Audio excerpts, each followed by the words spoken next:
그렇습니다, 여러분. 오랜 세월 돌아보아도 우리의 인생 가운데 주님보다 귀하신 분은 없으십니다. 오늘 귀한 찬양으로 하나님께 영광 올려드린 하늘의 염성가대도 감사를 드립니다. 성도 여러분, 우리가 지난 수요일 보건복지부와 질병관리청의 보고를 들은 적이 있어요. 무슨 이야기인가 하면 8월 31일부터, 그러니까 이번 주 목요일부터 코로나19 바이러스를 4급 감염병으로 전환시킨다라는 내용입니다. 이제는 독감하고 똑같이 취급하겠다라는 그런 보고지요.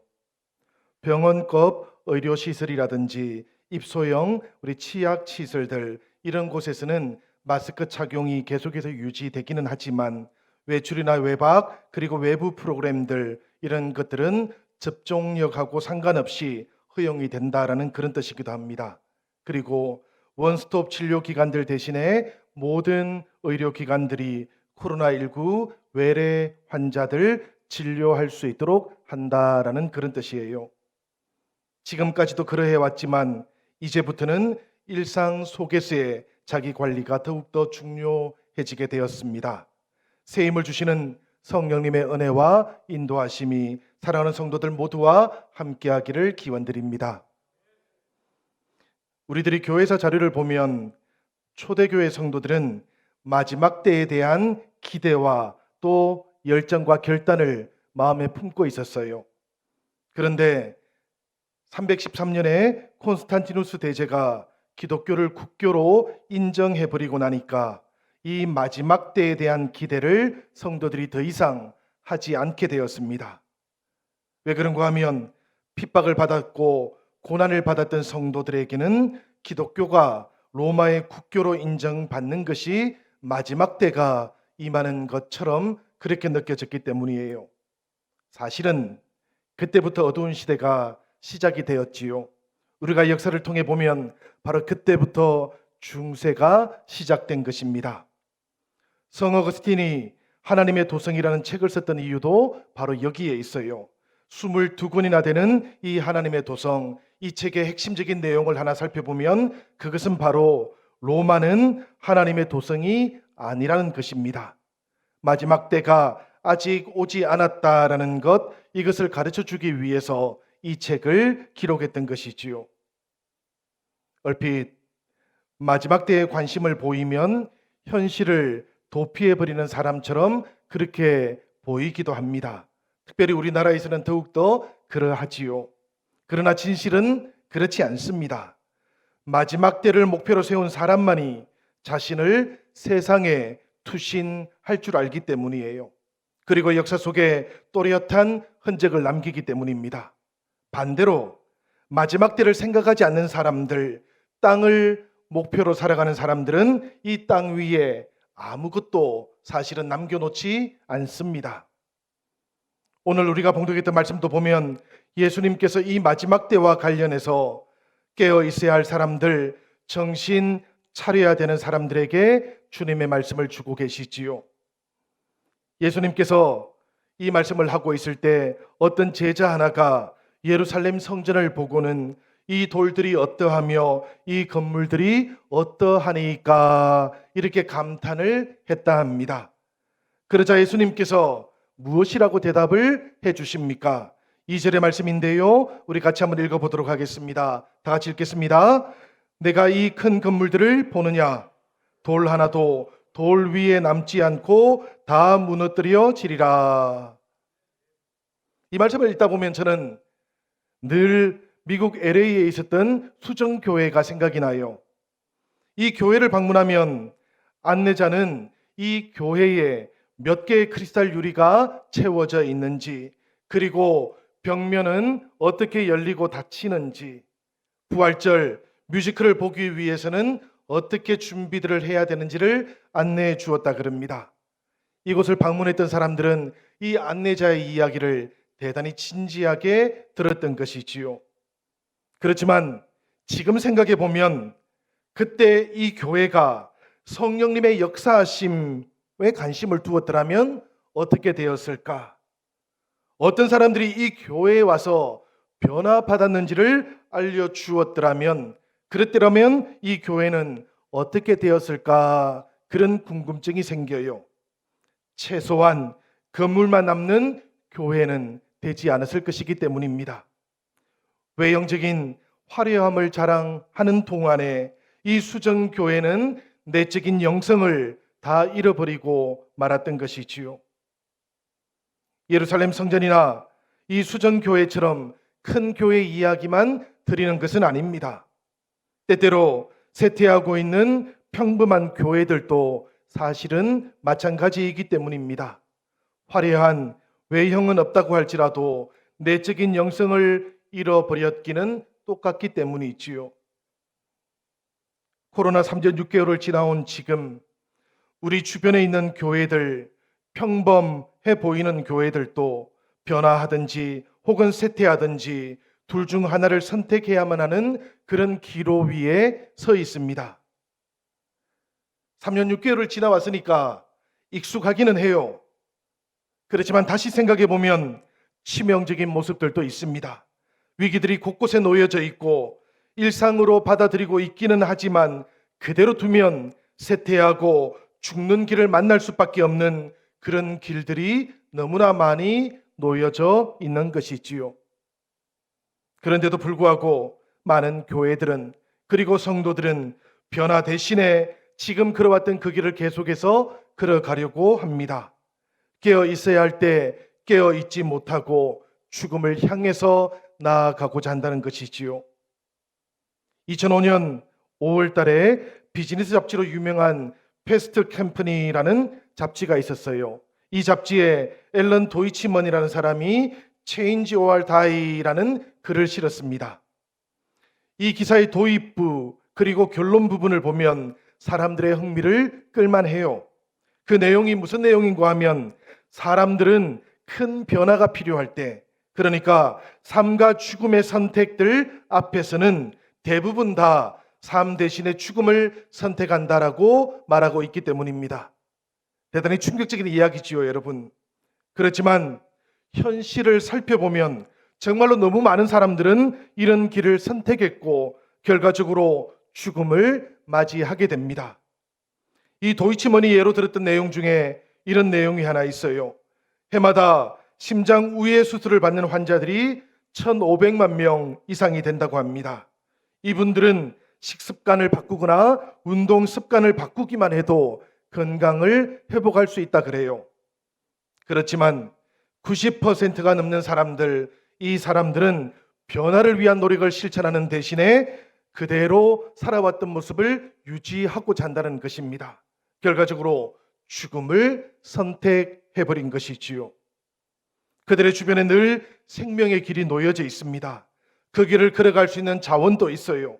그 길을 선택할 수 있는 권리도 가지고 있었습니다. 그렇지만 그럼에도 불구하고 필요한 변화 대신에 죽는 편을 선택하는 사람들이 이렇게 많았다라는 이야기입니다. 쇠퇴하고 있는 교회 성도들도 비슷한 선택들을 하셔요. 예전에 독일에서 목회할 때 저희가 한 달에 한 번씩 시차례를 했습니다. 한인 교회들은 조금 다르지만 독일 교회들 이야기를 들어보면 이런 모습들을 종종 듣게 돼요. 어떤 한 교회가 있었는데요. 이 교회는 이사를 해야 되었던 상황이었습니다. 이 교회가 400년 전에 지어졌거든요. 그 당시만 하더라도 동네 한가운데 있던 교회였는데 이 동네가 조금씩 변화되고 달라지기 시작하면서 이제는 이 교회는 사람들이 살지 않는 곳에 위치를 하게 되었답니다. 그러다 보니까 동네 사람들조차도 이 교회의 존재를 잘 몰랐어요. 이사할 능력은 되었습니다. 자금도 가지고 있었고요. 땅도 심지어는 가지고 있었어요. 이 땅은 사람들 눈에 잘 띄는 곳에 있었고 그래서 사람들이 오고 가기에도 대단히 편했던 것이지요. 그런데 문제가 하나 있었습니다. 이 교회를 다녔던 성도님들 중에 몇 분이 이사를 끝까지 반대했던 겁니다. 이유가 무엇인가 들어보니까 결혼식을 했다는 것이지요. 이 교회에서 말입니다. 그곳에서 세례를 받았고요. 부모님 장례도 그 교회에서 했더랍니다. 그래서 이사 갈 수가 없대요. 이야기를 들어보니까 그분들 마음도 이해가 되기는 합니다. 그렇지만 그럼에도 불구하고 우리 주님께서 맡겨주셨던 위대한 사명을 감당하는 교회가 되고자 한다면 이사를 해야만 했어요. 어찌할까 고민이 참 많았습니다. 그런데 이 교회는 놀라운 해결책을 하나 발견하게 되었어요. 물론 발견했던 것도 아닙니다. 사실은 정부가 개입을 해가지고 이 교회를 이주시켜버린 것이지요. 왜 그랬는가 보니까 새로운 고속도로가 이 교회의 한복판을 통과하게 되어버린 것입니다. 사실 이 경우는 생각해 보면 좋은 쪽으로 변화된 그런 사례이기는 한 것 같아요. 그렇지만 쇠퇴했던 많은 교회들 중에는 건물이라고 하는 전통을 붙잡고 놓지 못하는 경우들도 대단히 많았습니다. 제가 섬겼던 교회 중에 하나는 마인츠에 있었거든요. 이 마인츠 지역에 있던 독일 교회 중에는 이런 교회도 있었어요. 그 지역의 주민들을 위해서 교회가 헬스클럽을 만들었던 겁니다. 그런데 10년이 지나지 않아서 이 헬스클럽은 이 교회 교인들만 이용을 하게 되고 말았습니다. 이유가 무엇일까 살펴보니까 5년쯤 전에 교회가 그렇게 결정을 한 것이지요. 주민들이 이 교회를 자꾸 오고 갔는데요. 당연히 헬스클럽을 이용했지 않겠습니까? 헬스클럽을 이용했는데 그 헬스클럽에 있는 기계들을 자꾸 손상시켰다라는 겁니다. 여러분 한번 생각해 보세요. 헬스클럽을 이용하도록 초대를 하면 이용하는 동안에 때때로 기계가 망가뜨려지기도 하지 않겠습니까? 그런데도 불구하고 교회는 그런 모습을 받아들이기가 힘들었던 것이지요.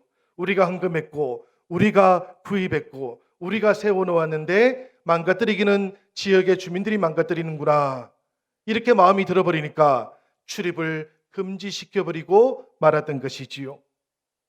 이런 교회들의 모습을 볼 때 우리 주님의 마음은 어떠할 것 같습니까? 오늘 말씀 33절을 보니까 주님께서는 주의하라고 깨어 있으라고 이렇게 말씀하고 계셔요.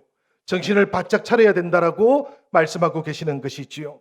성도 여러분, 성도들이 교회가 정신을 바짝 차리고 깨어서 무엇을 하라는 말씀일까요? 저는 생각해 보건대 첫 번째는 기도하라는 말씀인 것 같습니다. 왜 그런가 하면 회복이라는 것, 이것은 기도로부터 시작되기 때문이에요. 페리 메이슨이라고 하는 법정 드라마가 있습니다. 지금 웨이브라는 곳에서 3월달과 4월달에 시즌 두 번째가 방영이 되었었는데요. 본래는 1960년대에 방영되었던 드라마였어요. 이 드라마 속에 메이슨이라는 사람이 주인공인데 이분의 성소율이 대단히 높습니다. 그리고 더 놀라운 것은 이 메이슨이 의뢰인들을 무죄로 이끌어내는 방식이에요. 이분은 범인들을 법정들 앞에 세우고는 범죄 사실을 스스로 자백하게 만듭니다. 이것이 어떻게 가능할까? 드라마를 보니까 메이슨은 늘 상황들 표면 그 아래로 내려가곤 합니다. 그리고는 아무도 예상하지 못했던 문제들을 발견해내고는 이 범인들을 꼼짝도 못하게 만드는 것이지요. 저는 생각해 보건대 기도라는 것이 바로 이와 같다라는 생각이 들었습니다. 우리 성도들은 모두가 다 기도의 힘을 알고 있어요. 그리고 기도의 힘을 믿어요. 그렇지만 또 생각해 보면 그럼에도 불구하고 우리들이 항상 기도하고 있는 것은 아닙니다. 때때로 시급한 일을 만나면 하나님의 우선사항들을 우리들은 자꾸만 미루어 놓곤 하는 것이지요. 예수님께서도 큰 위기의 순간에 기도하지 않았던 제자들을 이렇게 꾸짖으셨던 내용을 우리가 기억합니다. 마태복음 26장 40절과 41절의 말씀인데요. 우리 다 같이 읽어보도록 하겠습니다. 제자들에게 오사 그 자는 것을 보시고 베드로에게 말씀하시되 너희가 나와 함께 한 시간도 이렇게 깨어 있을 수 없더냐. 시험에 들지 않게 깨어 기도하라. 마음에는 원이로되 육신이 약하도다 하시고.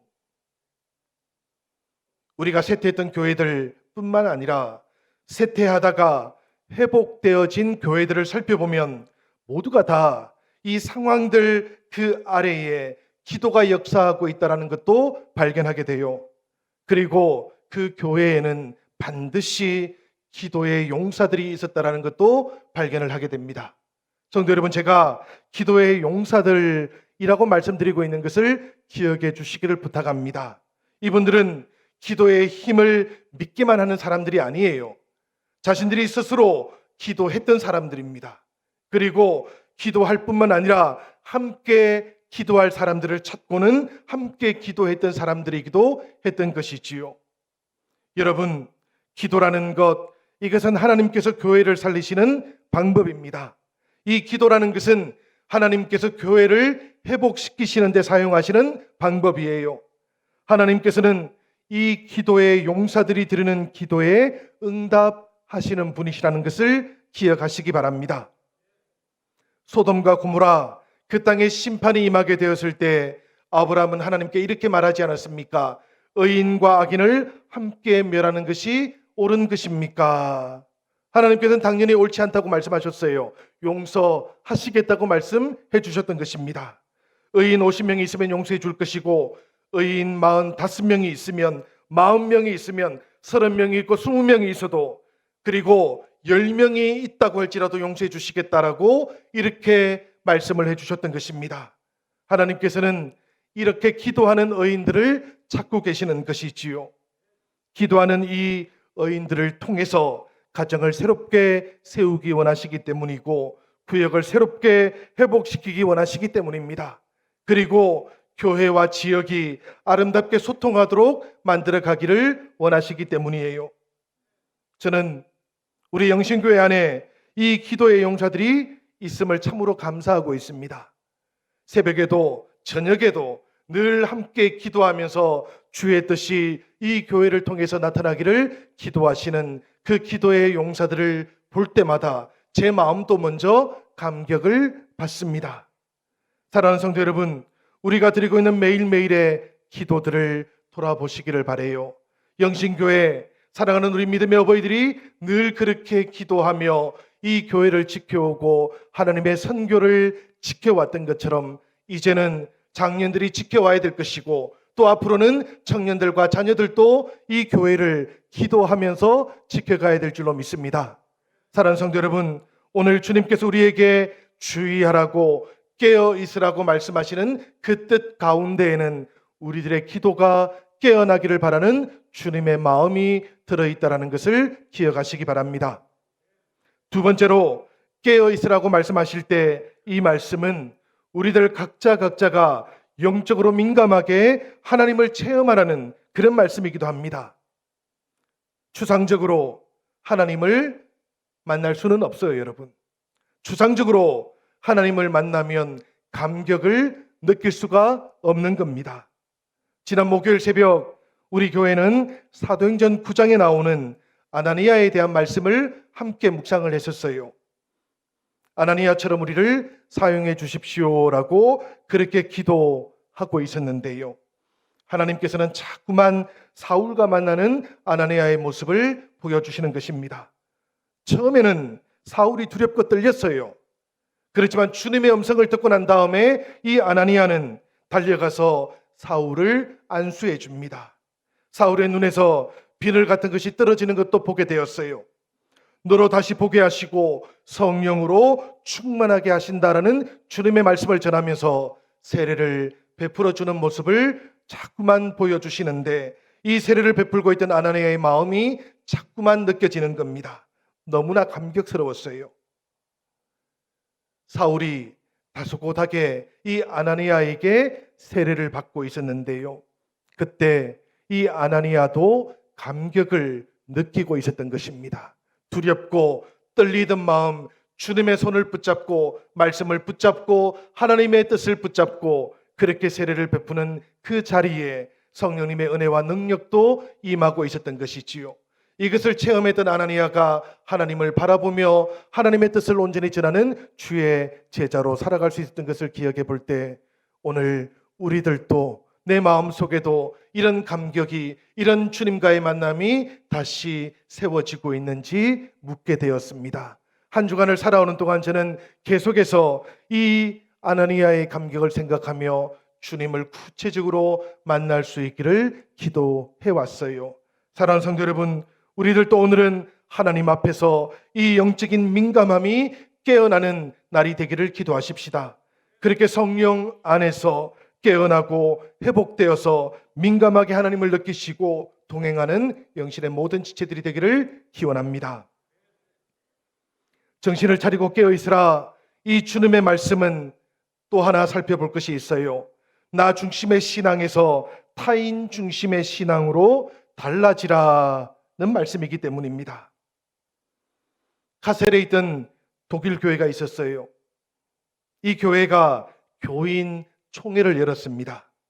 이유가 무엇인가 보니까 예배 시간을 바꾸려고 했던 겁니다. 본래 이 교회에는 오전 11시 예배가 있었어요.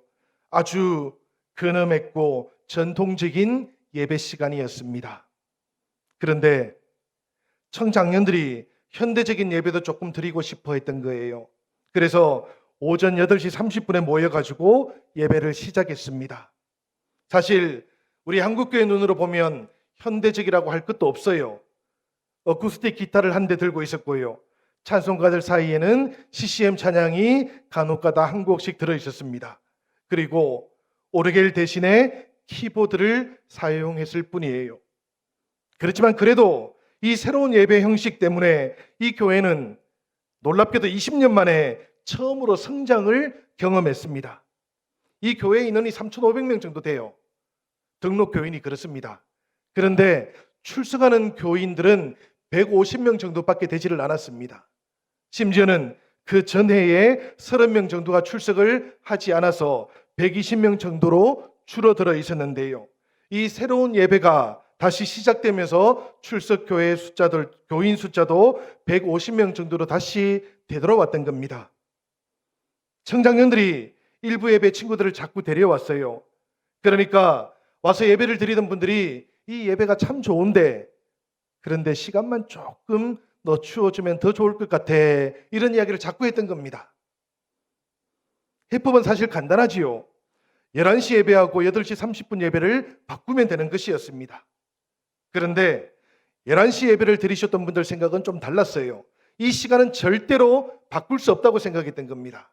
이 시간만큼은 우리가 구별해서 하나님께 드려왔던 시간이고, 그러니 이 구별된 시간은 우리가 끝까지 지켜야 된다, 이렇게 생각을 했던 것이지요. 그러다 보니까 의견들이 자꾸만 충돌이 되기도 했고요. 그래서 교인총회를 열어야 된다, 이렇게 생각을 하게 되었던 겁니다. 사실은 청장년들은 교인총회를 열어야 되는지도 잘 몰랐어요. 그날 그 목사님 얘기를 들어보면 분위기가 너무나 긴박했다 그래요. 사실은 긴박하다는 말로도 표현하기가 어려웠다 그럽니다. 그런데 열고 보니까 교인총회에 200명이 넘는 사람들이 참석을 했어요. 이게 도대체 어떻게 된 일일까요? 교인 전체가 150명 정도 출석하던 교회였는데 교인총회를 해보니까 200명이 훨씬 넘게 참석한 것이지요. 한국교회 같으면 불가능한 일입니다. 왜냐하면 6개월 정도 출석하지 않으면 공동회에 참석할 수가 없기 때문이지요. 그러나 독일교회는 그렇지가 않습니다. 월급에서 종교세가 지불이 되고 있는 동안에는 교인의 자격이 계속 유지되기 때문이지요. 내용을 조금 살펴보니까 변화에 반대하는 교인들이 교인들을 섭외해가지고 데리고 왔던 거예요. 결국에 이 교인총회에서는 어떤 결론도 내리지를 못하고 안건은 가결되지 못했습니다. 아무것도 변화되거나 달라지지 않았던 것이지요. 그 대신에 8시 30분에 드렸던 예배는 5주 뒤에는 없어져 버리고 말았습니다. 실망했던 청장년들이 이 교회를 떠나버렸던 것이지요. 그리고 그의 말, 이 교회 숫자를 보니까 45명으로 줄어버렸고요. 10년 정도 지나고 나서 이 교회는 사라져버리고 말았어요. 때때로 생각을 해봅니다. 많은 성도님들은 자신들이 좋아하는 음악 스타일을 가지고 계셔요. 자신이 좋아하는 예배 방식도 가지고 계시고요. 때로는 필요하다 생각하시는 목회자들도 조금씩은 다르신 것 같습니다. 성도님들은 때로는 남들에게서 눈을 돌리고 자기를 바라보기도 하고요. 자기에게 유익이 되는 방식으로 교회를 이끌어 가보고 싶기도 하십니다. 그런데 여러분, 관심이 이렇게 달라지고 이 방향을 계속해서 유지해버리고 나면 교회는, 그리고 성도들은 쇠퇴할 수밖에 없게 되기도 합니다. 시간의 차이가 있다고 할지라도 그럼에도 불구하고 죽음을 피할 수는 없는 것이지요. 우리 주님의 마음은 어떠할까요? 빌립보서 2장 5절부터 8절까지의 말씀입니다. 너희 안에 이 마음을 품으라. 곧 그리스도 예수의 마음이니 그는 근본 하나님의 본체시라 하나님과 동등됨을 취할 것으로 여기지 아니하시고 오히려 자기를 비워 종의 형체를 가지사 사람들과 같이 되셨고 사람의 모양으로 나타나사 자기를 낮추시고 죽기까지 복종하셨으니 곧 십자가에 죽으심이라. 예수님의 마음, 이 마음은 자기를 비워서 종이 되고자 했던 마음이었습니다. 자기를 낮추시고 순종하신 마음이셨어요. 그렇게 십자가에 죽으시기까지 사람들을, 이웃들을, 타인들을 먼저 생각하셨던 마음이 바로 주님의 마음이었던 것을 우리는 기억합니다. 정신을 차리고 깨어있으라 라는 이 말씀은 자기를 향하던 마음을 이 예수님의 마음으로 바꾸라는 뜻이지요. 이 바꿈이라는 것, 이것이 바로 깨어나는 과정이라는 그런 뜻이기도 한 것입니다. 성도 여러분, 우리들 모두가 다시 한번 우리들 신앙의 모습을 돌아볼 수 있으면 좋겠어요. 때때로 우리들은 하나님 앞에서 우리의 모습과 우리의 주장만 고집하고 있는 것은 아닌지, 때로는 하나님이 아니라 나의 삶, 나의 관심 분야만 집중하고 있는 것은 아닌지도 돌아볼 수 있으면 좋겠어요. 2500년 전 선지자 학계 시대에 유대의 남은 자들이 포로 생활을 마치고 돌아왔지요. 예루살렘으로 돌아와서 보니까 그 땅이 폐허가 되어 있었던 것입니다. 그분들이 가장 먼저 했던 것이 무엇인가 하면 하나님의 전이었던 성전의 기초를 다시 놓는 것이었어요. 그러다가 이유는 잘 모르겠어요. 그들은 갑자기 자신들의 집을 짓기 시작했습니다. 그리고는 그렇게 10년의 세월이 흘러갔어요. 기초만 준비되어 있던 성전 한번 떠올려 보시기를 바랍니다. 먼지가 너무나 많이 쌓여 있겠지요. 포도나무 등굴들이 엉클어져서 기초가 잘 보이지도 않았을 겁니다. 하나님께서는 황폐해져 버린 것도 알지 못하고 있던 유다 백성들을 나무라시기 시작하셨어요. 학계 1장 2절부터 4절까지의 말씀입니다. 이 백성이 말하기를 여호와의 전을 건축할 시기가 이르지 아니하였다 하느니라. 여호와의 말씀이 선지자 학계에게 임하여 이르시되 이 성전이 황폐하였거늘 너희가 이때에 판벽한 집에 거주하는 것이 옳으냐. 하나님께서는 황폐해지는 것도 문제이지만 황폐해진 것을 알아차리지 못하는 것도 더 큰 문제라고 말씀하고 계시는 것이지요. 그래서 유다 백성들의 마음이 깨어나기를 원하고 계셨던 것입니다. 오늘 저는 예수님께서 제자들을 바라보시면서 마음이 깨어나기를, 정신을 바짝 차리기를 바라셨던 그 깨어나라는 말씀이 바로 마음이 깨어나기를 바라셨던 하나님의 마음이다라는 그런 생각을 해보게 됩니다. 오늘 우리 영신교회는 어떻습니까? 이 코로나 3년 6개월을 지나오고 있는 지금, 이제 우리들의 성전은, 우리들의 마음은 어떠한지도 돌아볼 수 있으면 좋겠어요. 이제 우리들은 2달을 지나면 창립 68주년을 맞이하게 됩니다.